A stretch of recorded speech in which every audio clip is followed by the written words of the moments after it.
Kumusta mga kasaliksik? Maniniwala ka ba kung sasabihin ko sa iyo ng bawat nilalang sa ating planeta ay mayroong kaibahan mula sa isa't isa? Hindi lamang sa kung paano ang itsura, kundi pati na rin sa paraan kung paano sila isinilang. Kaya mula sa hayop na parehong nangingitlog at nanganganak hanggang sa nilalang na tila babala ng kanyo ng anak, ay pag-usapan natin ang 10 nilalang na may pinaka nakamamanghang paraan ng panganganak. Kaya kung handa ka ng malaman ng mga ito ay simulan na natin. Number 10, ahas. Sigurado akong pamilyar na tayo na ang mga reptile ay nangingitlog sa tuwing sila ay nanganganak. Pero alam mo ba na ang ilan sa mga ahas na kahit pa mga reptiles ay nanganganak na lang ng diretso? Ito ay tinatawag na mga ovoviviparous, kung saan buhay na ang isinisilang ng mga ahas kaysa nakasanayan nating mga itlog, na sinasabing nagiging rason para mawalan ng pakiagad ang nanay sa kanilang mga anak dulot na hindi na nila ito kailangan pang protektahan at alagaan.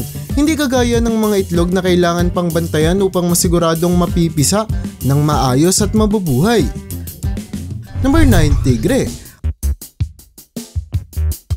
Alam mo ba ang rason kung bakit sadyang bihira lamang tayong makakita ng mga buntis na tigre?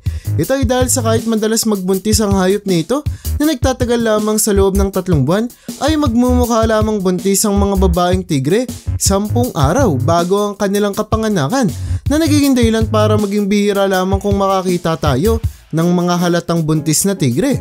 Ang mga bagong panganak na tigre ay sobrang maalaga at maprotekta sa kanilang mga supling, kung kaya't sadyang kaunti lamang ang mga video na nagpapakita ng mga bagong panganak na tigre, sa kadahilan ng madalas nilang inaatake ang kahit na sinong lumapit sa kanila, maliban na lamang sa tatay ng kanilang mga anak. Matapos manganak ng mga tigre, kakailanganing maghintay ng hayop ng 2 taon bago sila magbuntis muli. Number 8, aso.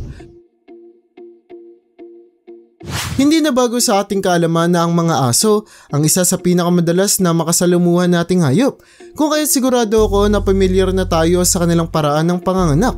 Pero alam mo ba na ang mga ating kinatutuwang hayop ay mayroong nakapangingilabot na ginagawa sa tuwing sila ay nagbubuntis?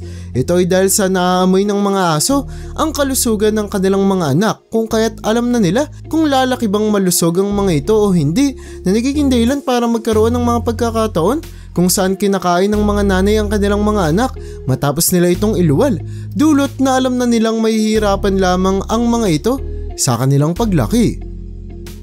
Number 7, giraffe. Kung pamilyar ka na sa hayop ni giraffe ay sigurado akong maiintindihan mo na kung bakit silang may hawak sa titulo sa pagiging pinakamatangkad na hayop sa buong mundo, na hindi may tatangging nagiging dahilan para maging nakakatakot din ang kanilang panganganak, sa kadahilan ng madalang lamang humiga ang hayop na ito, na nagiging dahilan para manganak sila ng nakatayo. Mabuti na lamang talaga at malambot pa lamang ang katawan ng mga batang giraffe matapos silang iluwal ng kanilang mga nanay, na nakatutulong para hindi sila masaktan dahil sa pagkahulog mula sa kanilang ina, na poprotektahan sila hanggang sa kanilang paglaki. Number 6, elepante. Sinasabi na ang isa raw sa pinakamahirap na pagbubuntis sa lahat ng hayop sa ating planeta ay ang pinagdaraanan ng mga elepante. Dulot na ang kanilang pagbubuntis ay nagtatagal ng halos 2 taon, kung saan dadalhin nila sa kanilang sinapupunan ang isang sanggol na elepanteng umaabot ang bigat sa lagpas 100 kilo, na talaga namang magiging mahirap kahit pa sa dambuhalang hayop na ito. Ang panganganak din ay talaga namang mahirap pagdaanan para sa kahit na anong nilalang para sa ating planeta, kung kaya't sigurado akong magugulat ka matapos mong malaman na ang panganganak ng mga elepante ay inaabot ng ilang mga araw, kung saan ang sakit na kanilang pinagdaraanan ay sadyang mas matagal kumpara sa ibang nilalang sa ating planeta. Number 5, squirrels. Kung ang pinakamalaking hayop sa buong kalupaan ay sadyang naghihirap sa kanilang pagbubuntis, ay kabaliktaran naman ito ang pinagdaraanan ng mga squirrels, na isa sa pinakamaliit na nilalang sa lahat, kung saan ang kanilang pagbubuntis ay nagtatagal lamang ng 1.5 buwan, kung saan gumagawa lamang sila ng kanilang anak 1 beses kada taon, na talaga namang madali kumpara sa ibang mga hayop sa ating planeta.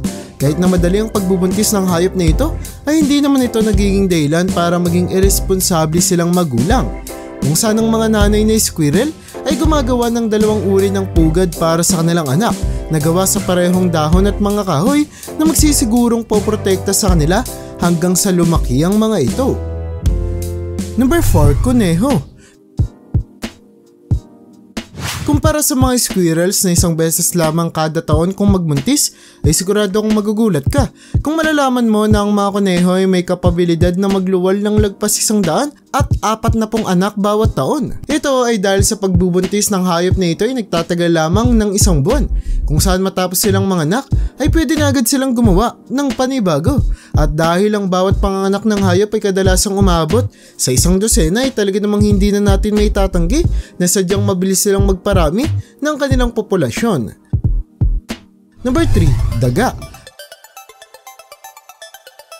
Kagaya ng mga kuneho ay sadyang napakabilis lamang magparami ng populasyon ng mga daga, kung saan inaabot lamang ng 3 linggo ang kanilang pagbubuntis na posible nilang sundan agad ng panibago, na talaga namang nagpapakita kung bakit napakabilis lamang dumami ng hayop na ito. Pero katulad ng mga kuneho, ay sigurado akong hindi magugusto yung padamihin ng populasyon ng mga daga, sa kanila ng kadalasan silang nagiging peste at nakakaperwisyo sa mga tao, kung kaya't hindi may tatangging napakarami ng mga produkto sa merkado na naglalayo na pumatay sa mga hayop na ito at maiwasan ng kanilang lubusang pagdami sa ating kapaligiran. Number 2, leon. Ang mga leon ang hari ng kagubatan, kung saan isa sila sa pinakamabangis at kinatatakutang hayop sa ating kalikasan. Pero lumaban ang hayop nito ay tila ba sobrang takot. Sa tuwing sila ay nanganganak, ang bawat nanay na leon kasi ay nagtatago at lumalayo sa kanilang grupo sa tuwing nararamdaman nilang manganganak na sila. Sa kadahilan ng kung maraming mga hayop ang inaatake ng mga leon, ay sadyang marami din ang umaatake sa kanila.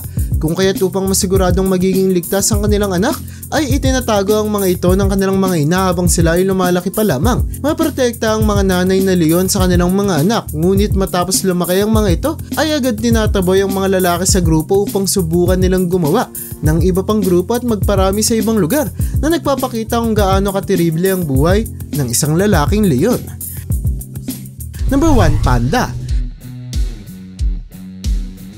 Sa dinami-dami ng mga paraan ng panganganak sa ating kalikasan ay sigurado akong ang isa sa pinakagugulat at magpapamanga sa'yo ay ang pinagdaraanan ng mga babaeng panda, kung saan sa tuwing sila ay nanganganak ay tila ba nagiging bala ng kanyon ang kanilang mga anak, dulot na tumatalsik ang mga ito matapos silang iluwal ng kanilang ina. Mapapansin na higit na mas maliit ang sukat ng mga sanggol na panda kumpara sa mga matatanda ng hayop, kung saan ayon sa mga eksperto ay ito raw ay dahil sa hibernation, kung saan dahil sa nagtitipid ng enerhiya ang mga nanay na panda sa tuwing sumasapit ang taglamig ay hindi sila kumakain o umiinom ng tubig na nagiging dahilan para magkulang ang nutrisyon na nakukuha ng kanilang mga anak, na lalaki rin naman ng sobra matapos itong ipanganak at alagaan ng kanilang mga magulang. At yan ang bumabuo para sa listahan natin sa video na ito. Sa dinami-dami ng mga nilalang na naninirahan sa ating planeta, hindi maiiwasan na magkakaroon ng kaibahan ng mga ito kahit pa sa paraan ng pagkakasilang, kung saan ang ilan pa sa mga hayop na kasama nating mamuhay sa ating daigdig ay nanganganak sa estilong hindi talaga nating inaasahang posible pala. Kaya para sa'yo, alin sa mga nilalang na ito ang sa tingin mong may pinakakakaibang paraan ng panganganak? I-comment mo naman yan sa baba. At hanggang dito na lang muna ang aking bahagi. Hanggang sa muli mga kasaliksik, maraming salamat sa panonood. See you in my next video.